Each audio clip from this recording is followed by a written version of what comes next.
Good morning, guys. Good morning. I hope everybody can hear me. I am Hey Nows.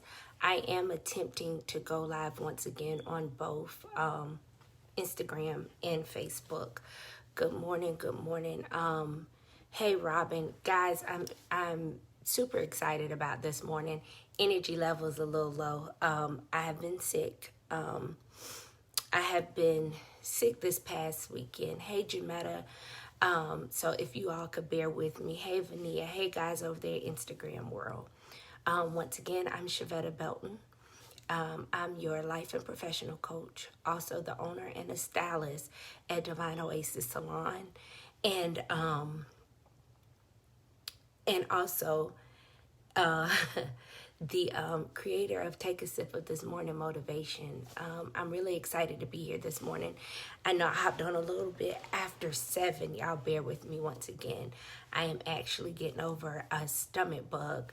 Life hit me Sunday evening, and it has been rough. So this is actually my first morning waking up actually feeling like myself. If y'all can tell me, can you both hear me? Instagram and Facebook. Can you guys hear me? Give me thumbs up or some hearts or something to let me know that you all can hear me. I'm actually for the first time today using my AirPods, so I just want to make sure that y'all are able to connect with me and hear me fine. So that's great. That's great. So the title for this morning, Instagram, I'm still learning how to do that. The title for this morning is What Happens When Plans Change. Before we get started into the topic for this morning, we can do a recap over the last 3 weeks. First week was my journey to healing. And guys, I want you to know that journey was a long journey. So that wasn't all that I had there, but that was where I was led to stop for right now. And then last week, and then we did the last week was the mirror check. The first week was the mirror check. Last week was the I am statement. And guys, the overwhelming the love I received from y'all's I am statement. I am enough. I am great. I am beautifully and wonderfully made. Those I am statements I want you to carry with you from here on out. Start your morning with the I am statement. I said it last week. Do a mirror check and then an I am statement. Good morning, everybody. Good morning, Ed, Antoinette, Waukesha. Good morning over here in Instagram world. So, guys, those I am statements are ones that you want to keep at the forefront. This morning, I am very emotional, but in a good way, guys. I don't know what this is. I'm really excited about it. I hope everybody have their coffee cup. For me this morning, it is not coffee because I'm still like getting my stomach in check from this virus this weekend. So I do have my tumbler. Don't go looking for this on the website. I don't have this yet. Takori made it for me for Christmas, but I have ginger ale this morning. So I hope you guys have your coffee. I hope you guys had a great weekend. But what happens when things change is the topic for this morning. And this came up because I was laying in the bed and I had plans for preparation for this week and what this week was going to look like and what I wanted to cover this week. You know, I just knew Monday I would sit, I would study, I would meditate, you know, and God would give me something that was needed for this week, you know, and I was like ready for it. Well, let's go back to Sunday. When Sunday came, my husband and I and my daughter, we're going to hop in the car and we were going to Greenville to celebrate my son's 19th birthday. Well, he turned 19 on Monday. Hey, Colleen. He turned 19 on Monday, but we were going to go Sunday because I'm not quite sure how it works yet, but we still want to keep our traditions, but he is growing up to be a young man. So we figured he must have had plans with his friends. So we were going to get in the car and go to Greenville on Sunday morning. And then after going to Greenville, you know, we were going to spend the day in Greenville with him to celebrate his 19th birthday. Well, Sunday I had to run out real quick. Came back, my husband just wasn't feeling well, and so then we decided, oh, he must have a bug. me and him decided we'll call little Anthony, tell little Anthony to come to Columbia. Little Anthony headed to Columbia, so we could celebrate his birthday. Well, he gets here. We leave my husband home. We go eat. Hey, Denise. Hey, Felicia. And we go to eat. After we go to eat, we go to visit my great aunt. Well, it's his great aunt, it's my aunt. We go to visit her, and something just doesn't feel right. So I say, okay, y'all, it's about time to wrap up and go. We leave. On the way home, I tell my son and my daughter, y'all hop out the car and disarm the alarm. I'm not feeling well. So I'm not feeling good. This is not part of the plan. I'm mad because I've already had the flu this year, right? So it's no way that I'm getting sick again. I've had my portion of illness. That's what I'm thinking to myself. And this is what I'm saying. I've had my share.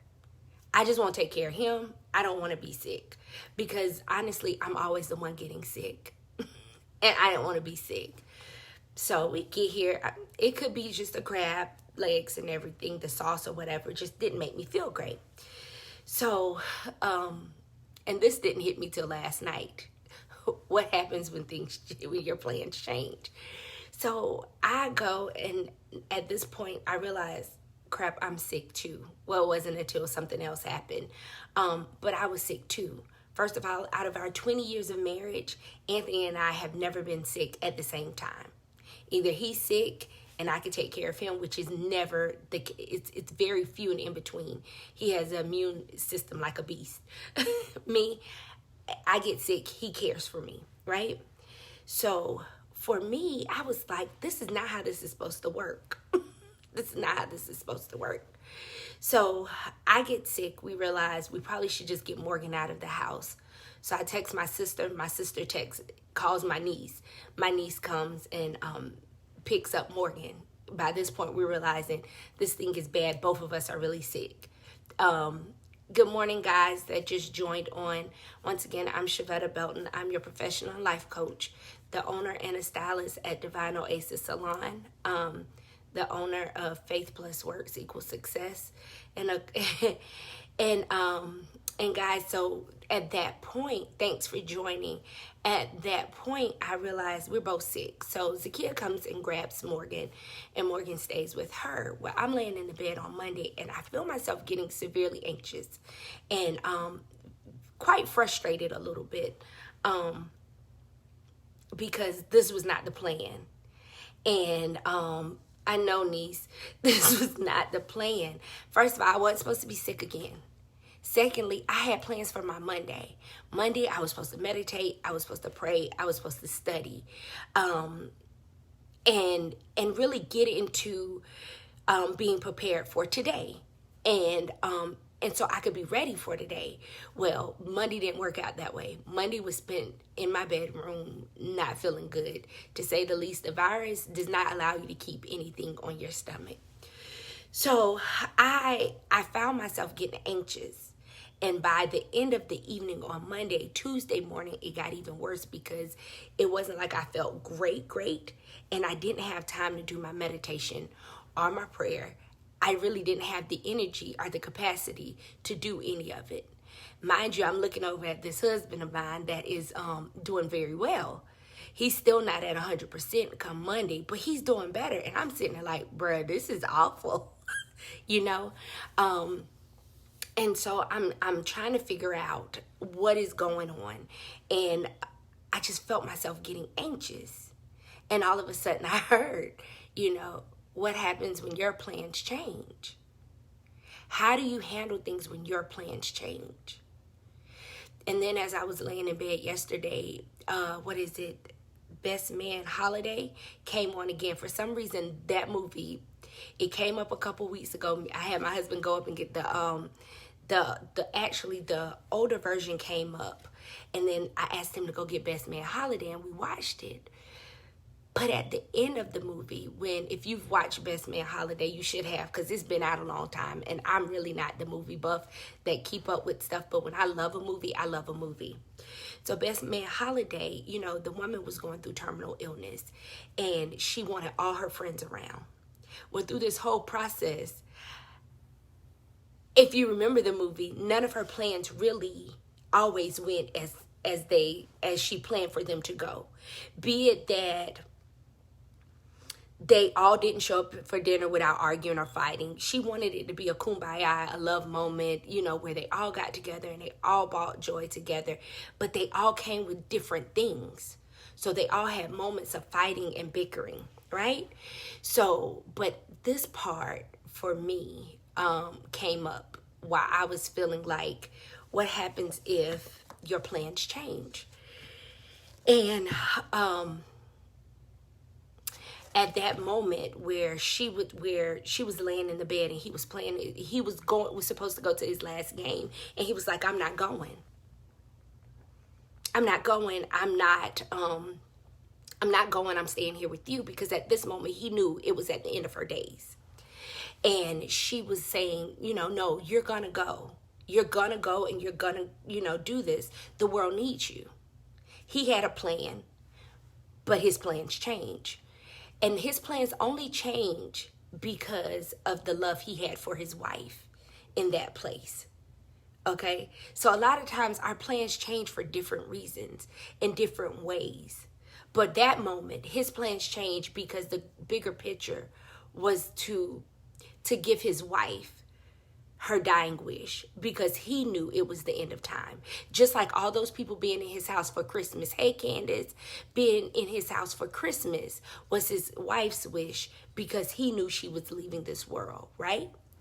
So that still wasn't the part that got me. Guys, we get into relationships. We get into businesses. We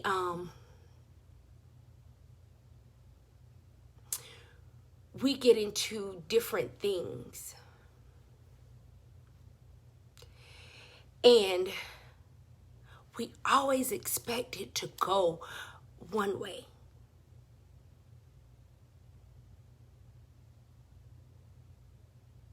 We always expect it to go one way. Please forgive me. But sometimes these things don't work out the way we thought they would work out. And how do you shift and move when things don't work out the way you thought they would work out? Guys, I don't know what this is. But through life, we go through things. Be it a job, be it a relationship, be it a journey. We go through things and they don't always work out the way we want them to work out. For me, was sickness this week. Because I'm just going to go ahead and be honest. As I was laying on the floor, I said, God, please help me. Why? I've had my share. I've had my share. I don't want to be sick. Sometimes you want to be the strong one in the journey. Because honestly, that man always takes care of me. So for me, I wanted to be able to take care of him. You know, he had just finished taking care of me being sick with the flu for 5 days. So laying there, I honestly just wanted to be the caregiver. I didn't want to be the one cared for. I wanted for once to do for him the way he has done for me. Then the other side was, I felt like I had already had my share of sickness, so why I got to go through it again? I've had my share. I've gone through the flu. I've missed money. I haven't been able to show up for things. Because I had the flu for 5 days. And it was during the beginning of the Christmas time. And I missed my whole salon's Christmas event. Being sick, I had enough. Then on the cusp of being sick, we both missed Morgan's game on Monday. We both, neither one. Her mom or her dad was at her game on Monday. She had the family there. But at the end of the day,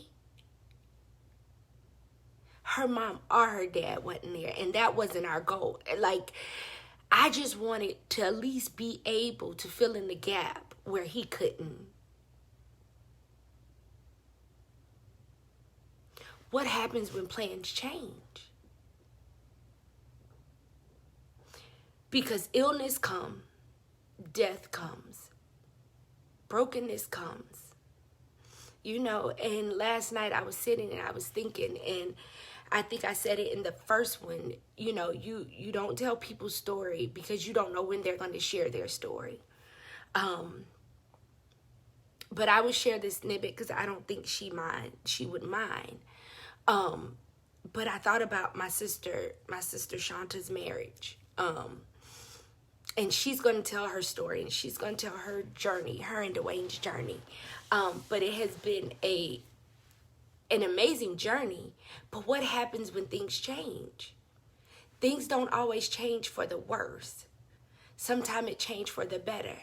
Sometimes it's out of our control. You were looking at a 30-something year marriage, and things shifted, and it's a beautiful blossoming marriage now. And I'm so excited for them to share their story. Then I thought about how me and my team was at the summit, and I thought we were at the best place, and change came, and now we're at our new location, and it's smaller, but it allows us to feel like family. And that's a feeling that I hadn't had. That's change. It's great change. But what happens when the change is catastrophic? What happens when the change is death? What happens when it's that's right, niece. You're so right. What happens when it's change that we can't what happens when it's change that we can't undo? Right? Because some things happen that we can't undo. Some change comes and it's inevitable. Some change comes and we just have to grab onto God and hold on to him. Now, if you're on this channel, you know I love Jesus. And so he is not excluded from our conversations at all. You know? So I think about the losses some of us have had over the years and how much it has shifted and changed our lives, and how much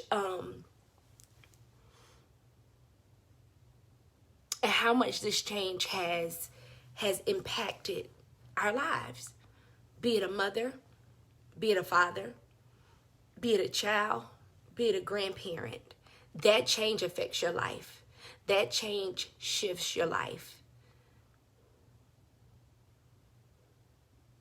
That change and that moving of that person from your life is life-changing. And so at that very moment, you have to realize that you have to hold on to his hand. His unchanging hand. Because he never leaves us nor forsake us. He's always there. Does that make the journey easy? No, but it gives you comfort through the journey. It gives you comfort through the journey. When I lost my dad at 16, I can remember standing in my window, and I was at Central Carolina Christian Academy. The school that my mama, I tell all the time, you dropped me off at 5th grade and you never let me back out to 8th. Y'all, I got sent right back. I had too much fun. But it was what I needed in my life. And my dad got sick. And guys, everything for me just clumped together in that journey. But I can remember at 12, and it may not have been 12, but for me it was 12. He came home and he wasn't feeling well, and my daddy never got back up. That was with the brain tumor, I believe. A lot of stuff was kept from me because I was younger. And so my mom and my sisters thought it was protecting me. It wasn't until later in life I realized that it wasn't true protection because it allowed me to create what I wanted to create in my brain, being left out a little bit of the process. I don't have any fault towards them. It's just that during that journey, it would have helped to be a little more involved. So he was sick, and at the age of 15, I stood in my window and I asked God that if he couldn't heal my daddy and make my daddy who he used to be, that it was okay if he took him. And during that journey of having to release him, when I got to school, I shared it in our Bible class. And the first thing my counterpart said to me was, "You prayed your daddy die? What kind of child are you?" And it took my breath, because I thought they would understand why I said, or my request was what my request was. My dad was such a strong man. But to watch him struggle, and to watch my sister and my mom and them and my brother-in-laws to have to take him and lift him out of the bathtub did something. I realized he wasn't, y'all bear with me, I'm sorry. He wasn't the same man. But all I knew was sickness was rattling his body. And I didn't want my daddy to suffer anymore. So in that journey with my dad, I never knew my life would change as much as it did. And not having him around was rough. It changed things for me. It changed life for me. So each day at the age of 16, I always thought, what would make my daddy proud? If I show up like this, I bet you'd be proud. I bet you, so I start striving for greatness, because I always wanted to please my daddy. And I knew that even in his absence, that if I did well, he was watching over me and he would be proud. But through this process, even as a young girl, God was with me. God stayed with me. God was present with me. He sent me a bunch of family to love on me. I went through therapy as a child. I think Zakiya and I did that therapy together. But I strive to make him proud. But in that change of life, it changed me. It helped me. But it also, it was a change in life. And at that moment, it was, what happens when the change comes? Either I could have rebelled because I didn't know how to communicate. Either I could have went into a depression. It's so many ways that this thing could go. And I thank God that he surrounded me by people who realized when my ups were ups and my downs were down, and they did what was needed to keep me going at the age of 16. Then we go through this journey of life, and I tell you, I was going through some changes, and my poor mama, because I ain't realized to say my poor mama until 2019, 2020. Because even in that change, and even in losing her in 2017, life changed on me then. And I had to adjust to those changes. I had to adjust to the way life was. But it wasn't until 2020 that true healing came for me. So 2017 is when I lost my mom, January 5th, January 5th, 2017 is when I lost her. True healing didn't start until 2019. Me coming over the hump is 2020. Because sometimes we want people to believe that even though we walk this thing and this thing looks this way, that we had it all together. But it ain't all been together, y'all. And I didn't know how many things were loose and how many things were broken until I started this journey to healing. Good morning, guys. So I'm here in 2020 able to say, listen, it was some things I was holding my mama accountable for and giving my daddy all the gold stars. Giving them all the gold stars. Because if my daddy was here, this wouldn't be this way. If my daddy was here, then... But how unfair is that to the lady who's been in your life from birth to 37 years of age? To the gentleman that was in your life from birth to 16 years of age. How unfair was that? For me to hold her at a standard that I didn't even hold him to. I expected her to carry a standard that if he would have lived 38 years, lived to see me at 37 years of age,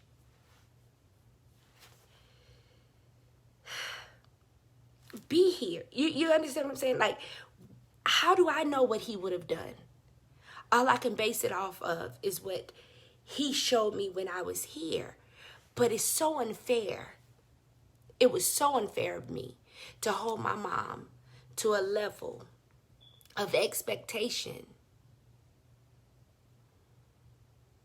that I wasn't holding my dad to, because it was the measure of it. The measure of it. It was impossible. That lady watched me go through high school. She watched me bout fail 8th grade. That lady watched me get buck wild, throw clothes out the window, act up. That lady watched me get married. That lady was there when I had my first child. She was there when I had my second child. She was there when I lost my mind in between. She was there to watch my children. She was there to nurture me. And so the expectation, I was like, you know what? When she didn't buy the thing with the salon, I was like, if my daddy was here, he would do it. And it was so unfair when in all actuality, she was just worried about my well-being. So how many places do we live? How many places do we live where change has happened, or life has happened, or yeah, niece, our life has happened, or we're holding them to an expectation that is unfair. Or better yet, we're not giving them their roses because we feel like they should have done something a little different.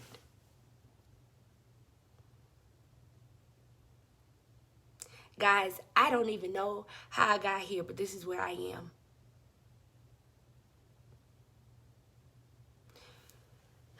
Sometimes we have to know that we have unrealistic expectations.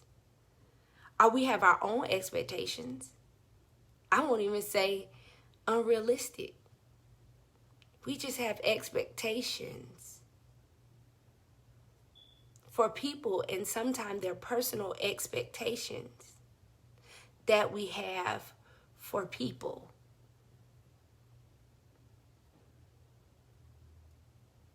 And honestly, that causes pain on ourselves. Because at the end of the day, that's the expectation you set. That's the expectation you set. And at the end of the day, disappointment comes on our end. Because sometimes people can't show up the way you expect them to show up. And sometimes when you don't show up like you should show up, what you should say is, I'm sorry for not showing up the way you needed me to show up. Because at the end of the day, sometimes people don't need your excuses of why you weren't there.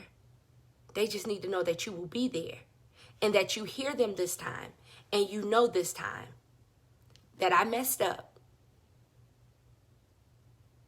So next time, I promise you, I'm going to show up when you need me to show up. And if I can't show up, I'll let you know why. Because it's a good reason. It has to be a good reason. Y'all, people can't show up in your life all the time and you not show up. People can't always be present, be at a phone call, and you not show up. And they not feel a certain way. Because it's warranted. Good morning, guys.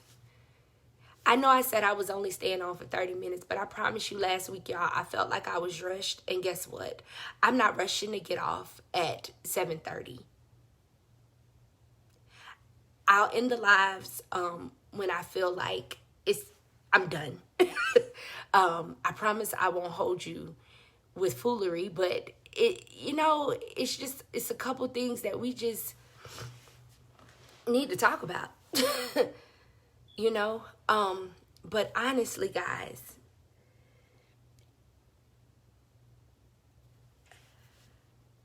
don't ever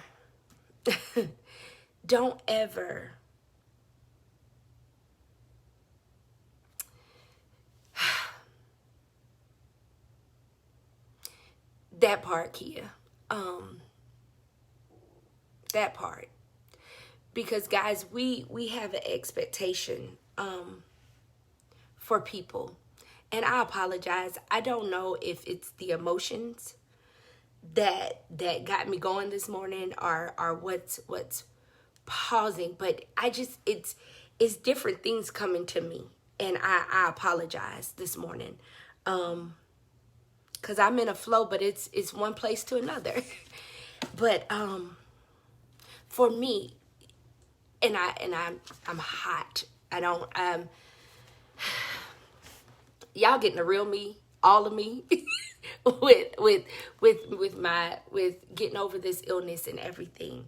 But guys, I say this to you. Do you have a private line? Because I have a question. You can inbox me. Can you do that? This is my personal Facebook. So you are more than welcome to inbox me.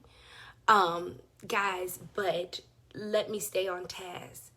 Guys, show up. Show up for the people who show up for you. In this time, a lot of us are going through life changes, and life, things are happening in life. And we don't always say what's happening. And we don't always verbally tell our friends what's going on with us. We're not always upfront.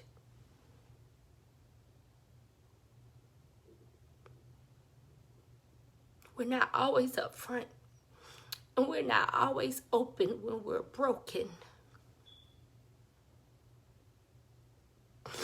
So when they call you and say they need you, and if you're available and open and able to be what they need, show up for them. Show up for them.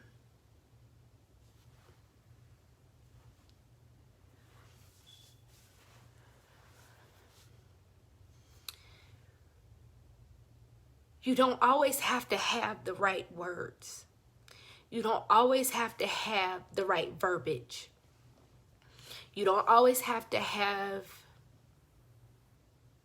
it all together to be present for the people you love. Just be open, willing, and available. Love with an open heart. For me, I used to always think I loved with an open heart, until it was a point where I was going through my leadership program, and I believe I told y'all about it, through EBG. And you couldn't tell me I ain't love with the open heart. I love everybody. I love them, you know, but then I start realizing that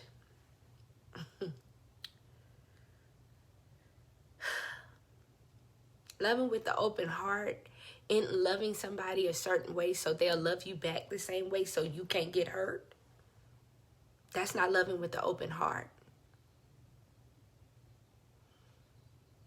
That's not loving with the open heart.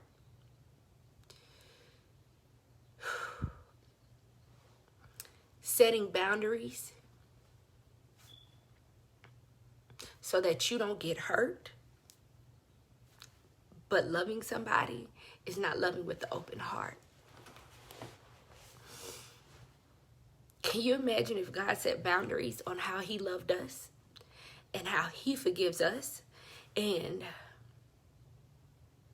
how he shows up for us?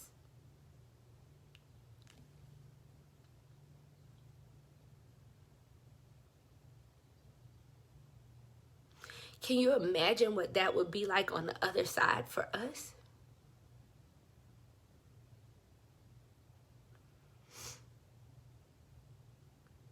But also knowing what you can give and what you're able to give. So then I start loving with an open heart, giving what I could give,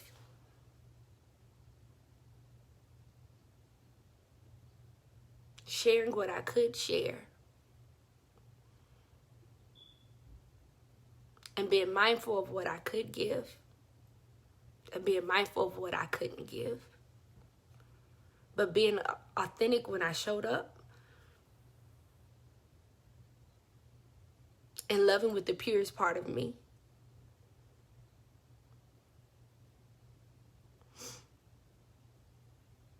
Because sometimes we'll want to give and we're only able to give.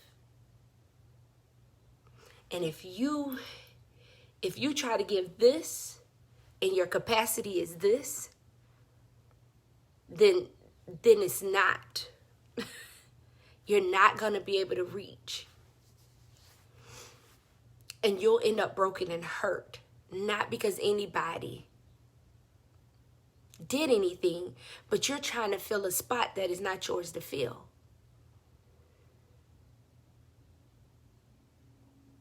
And sometimes we have to learn that just because God uses us in one place doesn't mean that he expects you to walk this whole thing out. And when I say that to say, let God do his job. Some people plant the seed, some people water the seed. Let him do his job. So if your job was just to help a person with the word, then you gave them the word. Sometimes we take on more than what we're supposed to take on. And sometimes we try to step into place and be him. And you can never be him.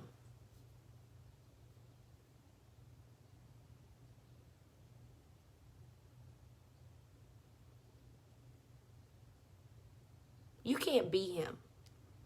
So as I was laying, listen to, because I had slept most of yesterday, and I was laying and I was meditating, and I was listening to Dappy T. Keys on YouTube, the instrumental, and I was praying, and I heard John 3:16, and y'all could say you're supposed to know that by heart all you want, and you hear it over and over again, but that came up the wee hours of this morning. I think I've had about 2 or 3 hours of sleep because I slept all day yesterday. And I didn't understand why initially, and I just started to study. I got you, niece. And I just started to study. And now I know why. Guys, love with an open heart.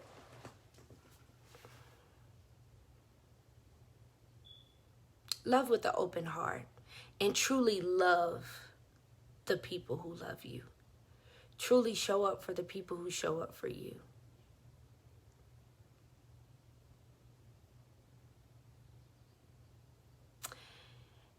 And stop holding on to relationships just because those relationships that you've had. If it's not,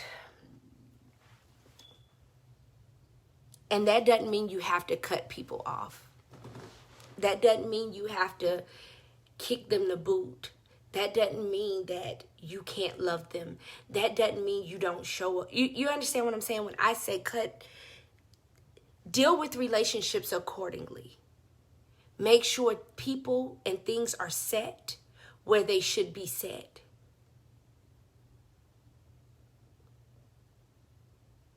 All relationships aren't up close and personal. All relationships aren't to be right there in your face. That doesn't mean y'all can't eat lunch once every 6 months.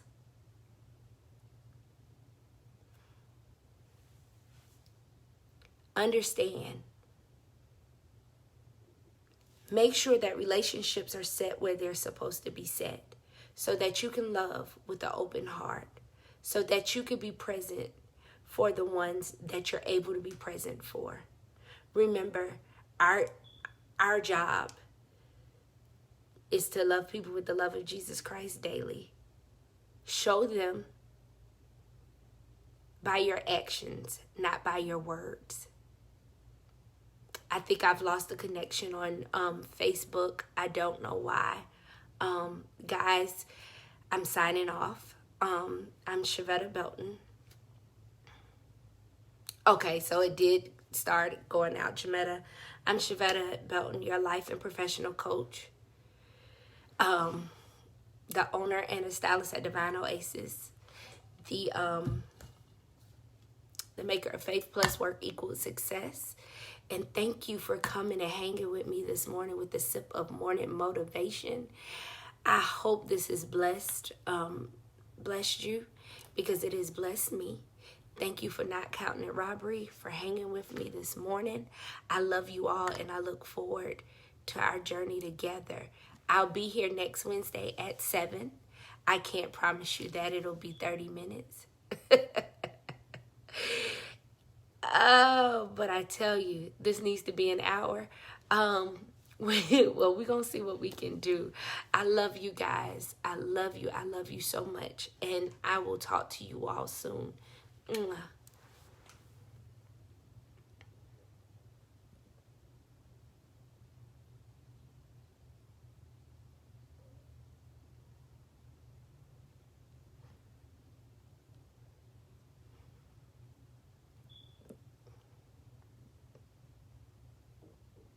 You're welcome.